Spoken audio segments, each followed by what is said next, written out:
समस्त को नमस्कार।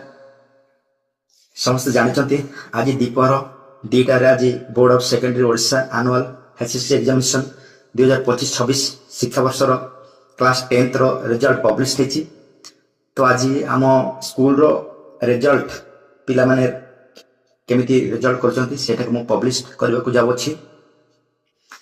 तो टोटल स्टूडेंट्स हमर अछंती 228 सेथिरे ए ग्रेड अछंती जोटा कि 90% हमरो ए ग्रेड किए नहांती नील अच्छी। A2 ग्रेड अछंती जने पिला अछंती 80% और एबव। B1 रे अछंती 6 जन पिला जोटा कि 70% और एबव। B2 रे अछंती 21 जन पिला जोटा कि 60 और 60% एबव। C ग्रेड रे अछंती 52 स्टूडेंट्स जोटा कि 50% और एबव। ग्रेड डी रे अछंती 72 स्टूडेंट्स जोटा कि 40 और 40% एबव। ग्रेड ई रे अछंती 64 स्टूडेंट्स जोटा कि 33 और 33% एबव। आउ एफ बा फेल करछंती 9 जन और एब्सेंट अछंती 3 जन। टोटल स्टूडेंट्स होचंती 228। तो मोटामोटी देखिबा को गले आम विद्यालय रो एई वर्ष 2025-26 शिक्षा वर्ष रे पास हार 96%। तो समस्त जानिथिबे खैरपुट मैक्सिमम SC/ST डीडीई बंडा जनजातिर जाति जनजाति पिला माने पाठ पढ़ंती तथापि से माने भलो रिजल्ट करचंती। तो आमे आशा करिवु आसंता वर्ष या ठारो आउरी बेटर हबो रिजल्ट। आउ सार मानकर समस्त सहयोग परिश्रम रो फल आज आम पाइछु। तो सार मान भीतर भी गोटे नर्भसनेस थाए।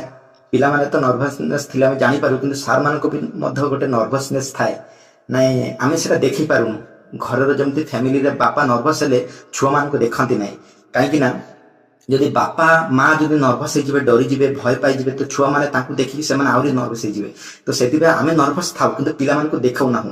तो काहेकि ना आमे जदि नर्भस थबो आमे जदि माने भय करूथबो बा गोटे नर्भसनेस थिबो आम भीतर तो पिला माने याको देखि टिके से माने गोटे नर्भस हो जिवे। आमे नर्भस न थलु आम विश्वास थिला पिला भलो करबे काहे आमे जेतिके आमे लेबर करछु पिला को पछरे समय देछु विश्वास थिला भलो करबे। तथापि गोटे कोठी ना कोठी गोटे नर्भसनेस रहउची समस्त भीतर 1% नर्भसनेस रहउची। तो सेटा मत शिक्षक मान को भीतर थाए प्रति शिक्षक मान को भीतर थाए।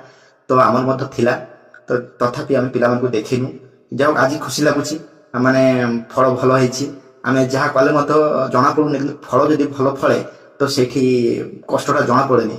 जो पिला माने भलो करचंती केते लेबर करचंती दिन राति परिश्रम करचंती से माने जो आज फल पाइचंती तो से माने एई 10 वर्षर दीर्घ 10 वर्षर फल आज से माने पाइचंती। तो आशा करिवि जो पिला माने पास हेचंती एवं जो माने पास हेई ना हो से माने रिसेंटली सप्लीमेंटरी पाई फॉर्म फिलअप हबो तार मत टाइम टेबल बाहरी गलानी। तो से माने पुनी 3 मास पर सप्लीमेंटरी एग्जाम दे पारिबे। तो जो माने पास करचंती से माननकु एवं से मानक परिवार वर्ग को मो शुभेच्छा अभिनंदन जनाउची। आशा करूची तमे समाजर मंगल काम करिवो एवं जने भलो मनुष्य भाव में तमे समाज रे परिगणित हबो एवं माँ बापांकर मुह को उज्जवल करिवो। समस्ते भलो रहंतु खुशी रहंतु। धन्यवाद।